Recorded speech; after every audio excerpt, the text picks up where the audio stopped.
Worthy rival. There's another guy who does what I do.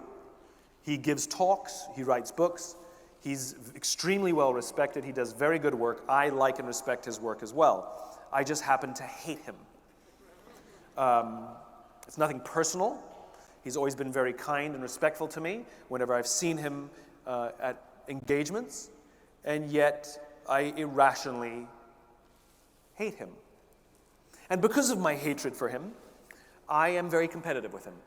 And I will regularly go online and check my book rankings, and then immediately go and check his. Mind you, I don't check anyone else's, just his. And if I'm ahead, I'm smug. And if I'm behind, I'm angry. We had the opportunity to speak at the same event together, and I don't mean me in the morning and him in the afternoon. I mean we were interviewed together on the same stage at the same time. And the interviewer thought it would be fun if we introduced each other.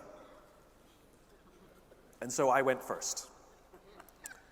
And I turned to him and I said, you make me incredibly insecure.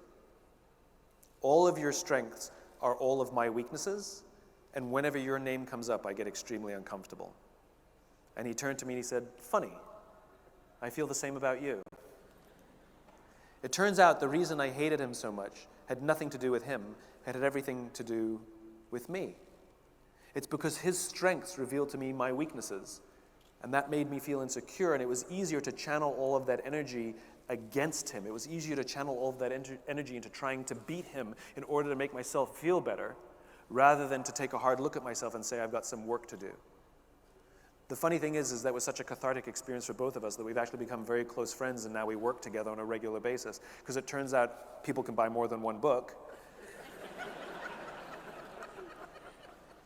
And it turns out that even easier than working on my weaknesses is simply to partner with somebody whose strengths are my weaknesses, and vice versa.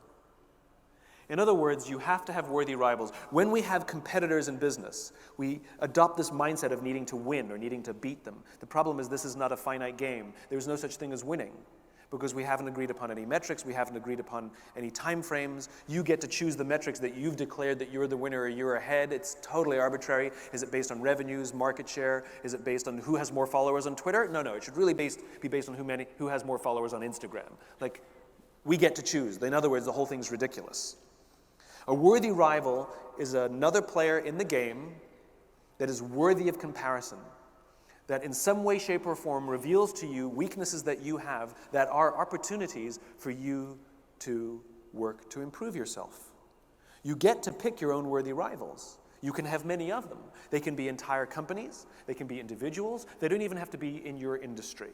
But there are people that you respect. You don't have to like them, but you respect that they are better at things than you are, and it shows you where your opportunities to improve are. And remember, in the infinite game, the only true competitor is yourself, and if the game of an infinite mindset, if playing with an infinite mindset is a game of constant improvement, what better way to discover your weaknesses than from those who are better than us at so many things? Respect your worthy rivals and adapt as they fall out of the game. In the early days of the PC, Apple's worthy rival was IBM. Apple were the pirates, and IBM represented the Navy. Apple represented the rebels, and IBM represented the status quo that they were fighting against. But then IBM fell out of the game. That didn't mean Apple had won. It simply meant that the other player had fallen out of the game. And so they were replaced by Microsoft. Apple now represented the pirates, and Microsoft represented the Navy. Remember, hi, I'm a Mac, I'm a PC? It was this us against them.